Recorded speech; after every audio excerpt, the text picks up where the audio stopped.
अमावस्या और पूर्णिमा की कथा। एक समय की बात है। एक राजा था, उनके 2 लड़के और 2 लड़कियां थीं। उनमें से एक लड़की का नाम पूर्णिमा और दूसरी लड़की का नाम अमावस्या था। पूर्णिमा सारे घर का काम करती, पूजा पाठ करती और गाय की सेवा भी करती थी। लेकिन अमावस्या ठीक इसके विपरीत थी। वह राजा अपने दोनों बेटों और दोनों बेटियों को प्यार करता था। उसके लड़के और लड़कियां धीरे धीरे बड़े हो गए और राजा ने लड़कों का विवाह करवा दिया। इसके बाद एक दिन राजा की पत्नी ने कहा कि दोनों लड़कियां भी शादी के लायक हो गई हैं, उनका भी कहीं पर रिश्ता करवा दो। लेकिन यह ध्यान रखना कि अमावस्या का विवाह किसी अच्छे खानदान में करना, क्योंकि उसे घर के काम करने की बिल्कुल आदत नहीं है, वो बिल्कुल निकम्मी है। और पूर्णिमा का किसी साधारण परिवार में, क्योंकि पूर्णिमा को घर का काम करना ज्यादा पसंद है। राजा ने पड़ोसी गांव के अमीर घर में अमावस्या की शादी कर दी और उसी गांव में एक साधारण परिवार में पूर्णिमा की शादी करवा दी। पूर्णिमा के भाई और भाभी पूर्णिमा से बहुत प्यार करते थे, क्योंकि वह घर के काम में उनका हाथ बटाती थी और अमावस्या उन पर रोब जमाती थी। शादी के बाद दोनों बहनें अपने अपने ससुराल में रहने लगीं। एक दिन अमावस्या ने अपने घर पर शिव चर्चा रखी, जिसमें उसने सभी गांव की औरतों को बुलाया, पर पूर्णिमा को नहीं बुलाया। जब गांव की औरतें अमावस्या के घर जा रही थीं, तब पूर्णिमा अपने घर के बाहर बैठी थी। औरतों ने उससे पूछा, तुम नहीं चलोगी क्या? पूर्णिमा ने कहा, मुझे तो बुलाया ही नहीं, मैं कैसे चल सकती हूं? औरतों ने कहा, बुलाया नहीं तो क्या हुआ? वहां तो भगवान की शिव चर्चा है, तुम चलो हमारे साथ। पूर्णिमा उनकी बात मानकर उनके साथ चली जाती है। जब अमावस्या की नजर पूर्णिमा पर पड़ी, तो अमावस्या ने गुस्से में आकर पूर्णिमा से कहा, तुम कैसे चली आई? तुम्हें तो मैंने बुलाया नहीं, फिर भी कोई बात नहीं। तुम आ ही गई हो तो चुपचाप बैठे रहना। और अमावस्या ने पूर्णिमा की गरीबी का खूब मजाक उड़ाया। अमावस्या की बातें सुनकर पूर्णिमा की आंखों में आंसू आ गए। उसने भगवान शिव से हाथ जोड़कर मन ही मन विनती की कि भगवान, क्या पूजा पाठ करना, घर का काम करना और गौ सेवा करना गलत है? आखिर मेरा कसूर क्या है? आप कब कृपा करेंगे मुझ पर? पूर्णिमा बार बार भगवान से यही कहती रही। इतने में शिव चर्चा पूरी हो गई। अब अमावस्या भगवान का प्रसाद बांटने लगी। उसने सबको भगवान का प्रसाद दिया, लेकिन पूर्णिमा को नहीं दिया। पूर्णिमा बिना प्रसाद के ही घर लौटने लगी। तो रास्ते में उसने सोचा कि बच्चे प्रसाद मांगेंगे तो मैं उन्हें क्या कहूंगी। उसने सोचा कि मैं मायके अपने भाई के यहां से कुछ ले आऊंगी। ये सोचते हुए वह अपने घर आ गई और उसने अपने पति से कहा कि मैं अपने मायके जा रही हूं। पति ने कहा, ठीक है। पूर्णिमा मायके के लिए रवाना हो गई।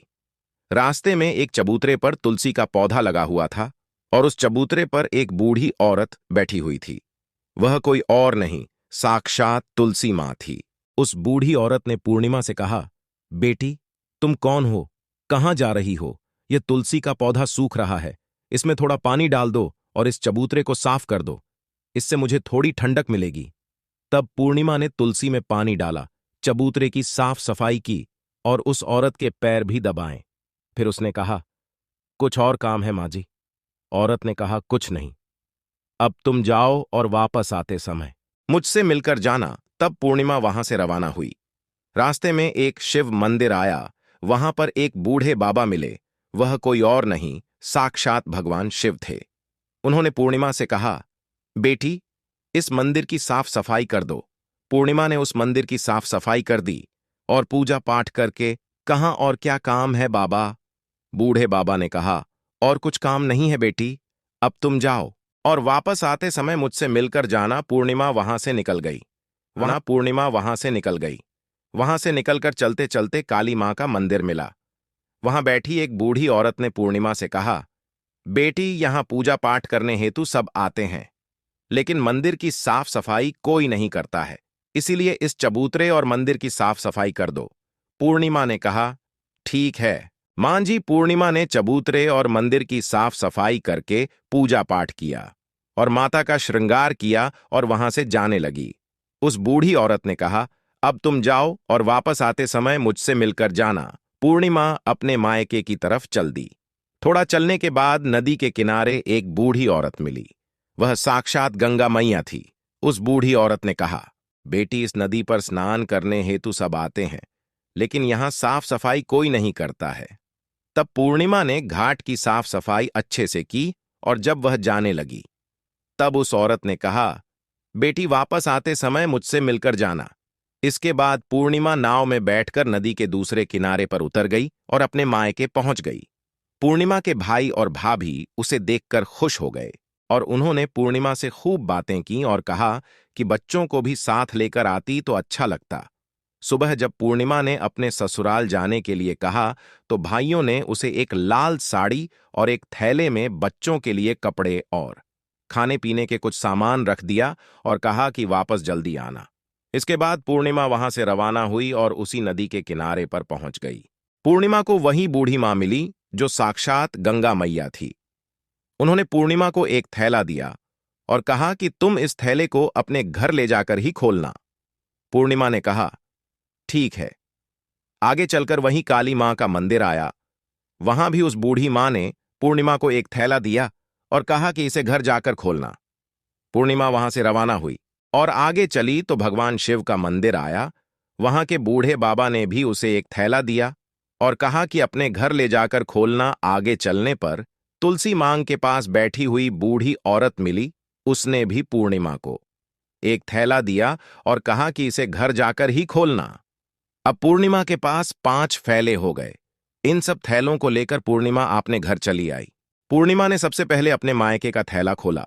उसमें बच्चों के लिए अच्छे अच्छे कपड़े और खाने पीने की चीजें थीं। उसने अपने बच्चों को नए नए कपड़े दिए और खाने पीने की चीजें दी। तब बच्चे बहुत खुश हुए। अब पूर्णिमा ने दूसरा थैला खोला जो उसे गंगा मैया ने दिया था। उसने सोना और चांदी भरा हुआ था। फिर उसने तीसरा थैला खोला जो उसे काली मां ने दिया था। उसमें 16 श्रृंगार का सामान भरा हुआ था। अब उसने चौथा थैला खोला जो उसे भगवान शिव ने दिया था। उसमें धन संपत्ति भरी हुई थी। इसी तरह उसने 5वां थैला खोला जो तुलसी मां ने दिया था। उसमें चावल, दाल और अनेकों प्रकार का ढान भरा हुआ था। अब पूर्णिमा के घर में किसी चीज की कमी नहीं थी।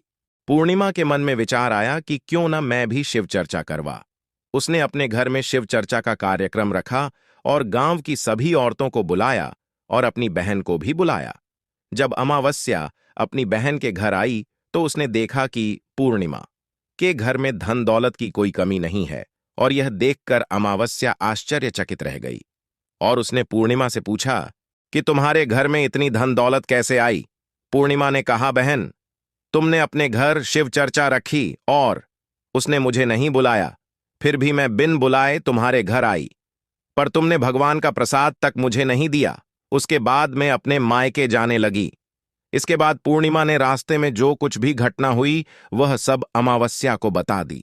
तब अमावस्या ने पूर्णिमा से कहा कि तुम भी मुझे प्रसाद मत दो और मुझे डांटो। लेकिन पूर्णिमा ने कहा, यह तो भगवान का प्रसाद है, यह तो मैं सबको दूंगी और तुम्हें भी दूंगी।